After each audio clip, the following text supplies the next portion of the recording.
Picture yourself sitting outside, listening to the soothing sound of the lake, lapping against the shore, watching the sun slowly setting over the water, and woods surrounding your cozy campsite as a cool evening breeze blows over you.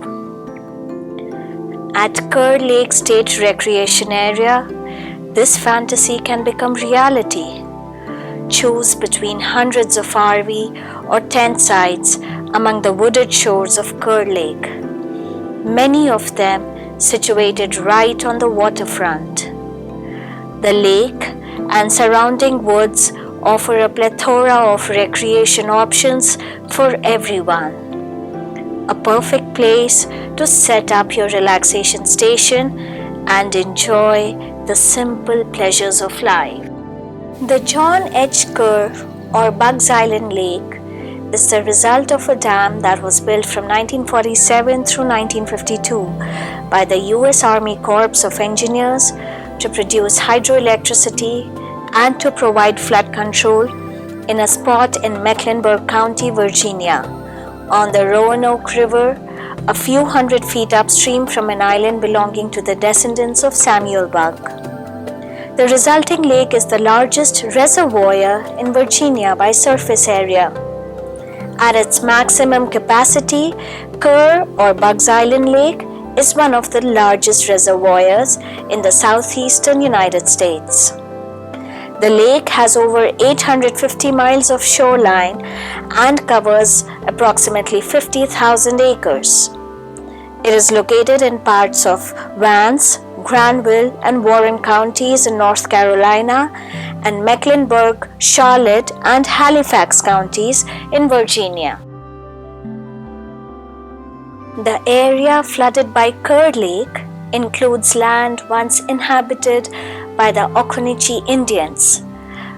Most lived on a 4-mile-long island at the confluence of the Dan and Roanoke rivers near Clarksville, Virginia. That island was flooded by the creation of Kerr Lake. Their fields were on the north bank of the river, where they raised large crops of corn.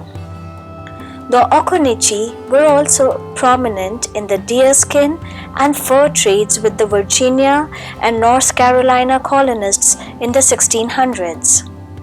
In 1676, Nathaniel Bacon, a wealthy Englishman and Virginia colonist who thought all of the Indians of the backcountry were enemies, convinced the Occoneechee to join his militia to wipe out a rival tribe, the Susquehannock. Once the Susquehannocks were defeated, Bacon and his militia attacked the Occoneechee, who sustained losses so heavy the tribe could no longer defend its island village on the Roanoke. As a result, the Occoneechee fled south and established a new village on the Eno River, near present-day Hillsborough, North Carolina. However, continuing contact with the Europeans led to more hardship for the Occoneechee, not only from warfare but from infectious diseases introduced by Europeans and rum. The Occoneechee were Siouan-speaking and thus related to the Saponi, Tutelo, Eno, and other southeastern Siouan language peoples. Kerr Lake State Recreation Area is a collective of 7 access areas scattered around the shoreline of this 50,000-acre reservoir that reaches into Virginia. 5 of the access areas offers hundreds of wooded tent and trailer campsites. They also offer a range of outdoor experience from RV hookups to group camps. Both electric hookups and non-electrical sites are offered. Many of the electrical sites have hookups for water directly on the site, but some require up to 100 feet of hose to reach the water hookup. The majority of the campsites have a picnic table, fire pit or ring or grill, and tent pad. Playgrounds, public telephones, hot showers, restrooms, and dump stations are nearby.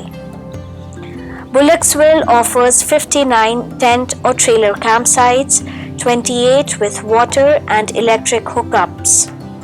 The campground is open the week before Easter through early September.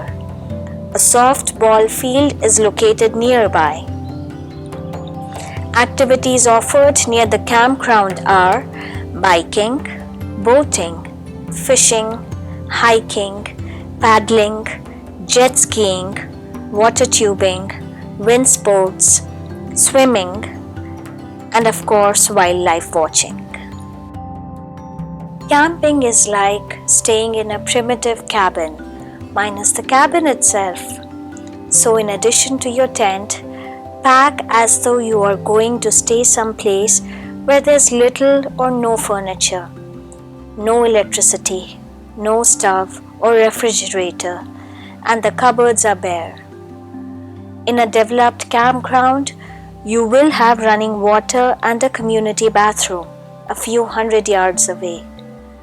A typical campsite has a table. If not, you'll want to bring one, a place to park a car, and a place to pitch a tent. Also reportedly flooded by Kerr Lake is the wreckage of engine number 2 of the Seaboard and Roanoke Railroad. On March 27, 1918, a bridge collapsed as the train crossed. 2 men died.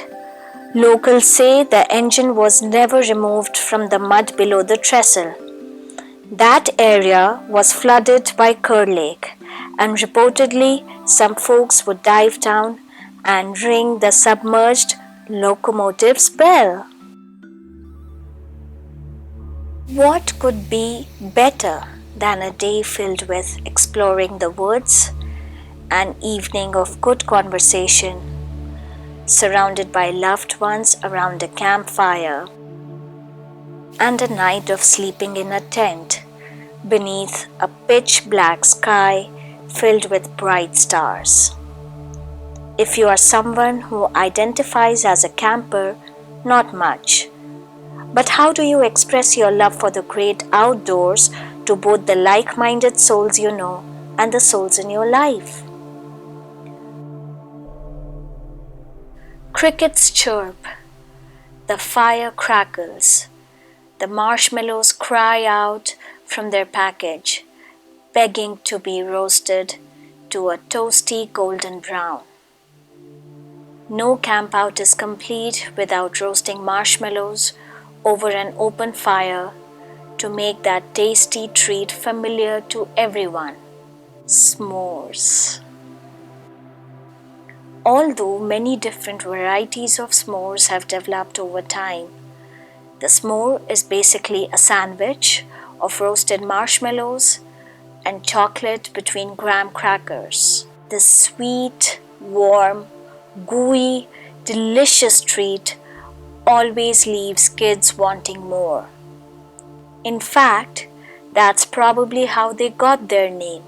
S'more is thought to be a contraction of the phrase some more, as in, I want some more of those s'mores.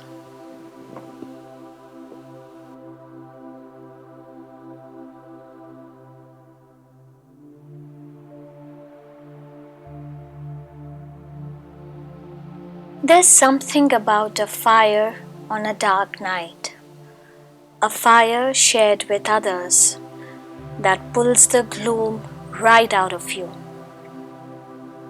As I sat around the cheery little blaze with the branches popping as they burned with the flames dancing, I could feel our spirits rise along with the smoke and drifted toward the stars.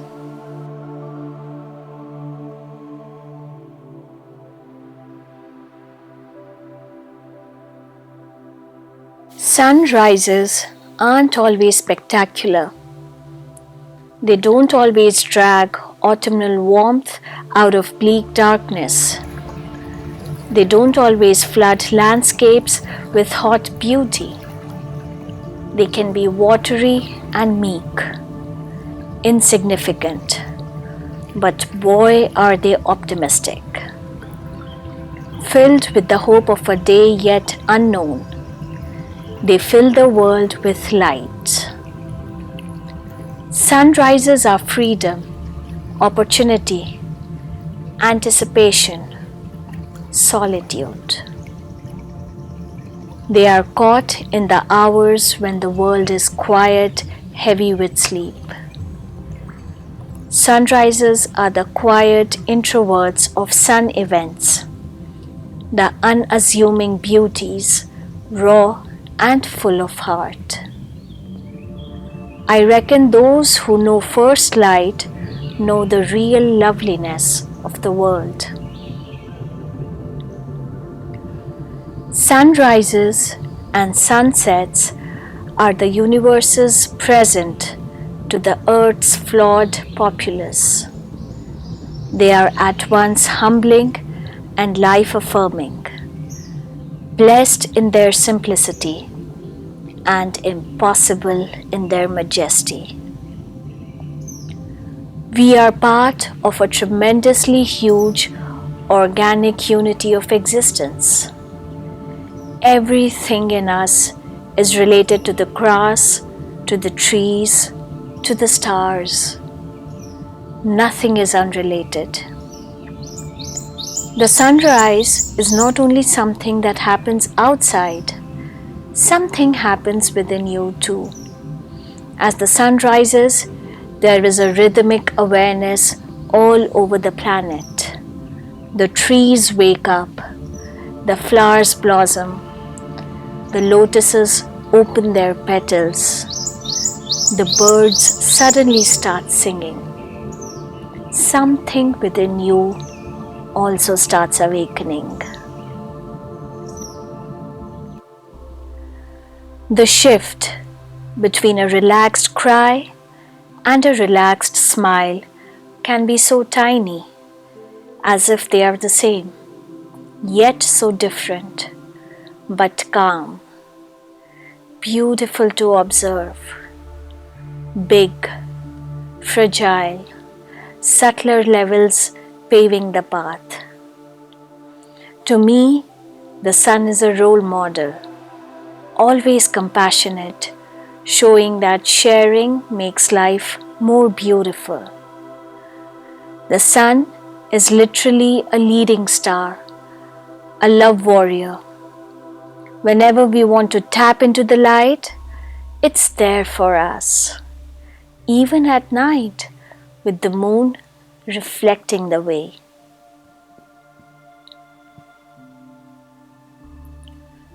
The moment you see the sunset, immediately, habitually you repeat words that you've heard from others. What a beautiful sunset! You are not looking with unblinking eyes, absorbing. Nothing of that, just a casual remark. What a beautiful sunset! Just observe, with no evaluation. Don't say good, don't say bad, don't say beautiful, don't say ugly. Don't say anything at all.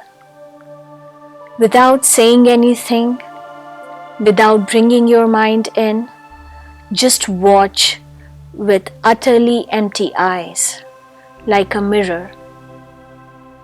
Reflect the moon, the stars, the sun, the trees, the people, the animals, the birds, and life will pour itself into your being. It is an inexhaustible source of energy, and energy is delight. Remain unconditionally open, and suddenly some bells in your heart start ringing in tune with the whole. Music arises, a melody is born. You are no longer separate as a learner, as a knower. Finally, you are not even separate as an observer. The observer and the observed become one ultimately.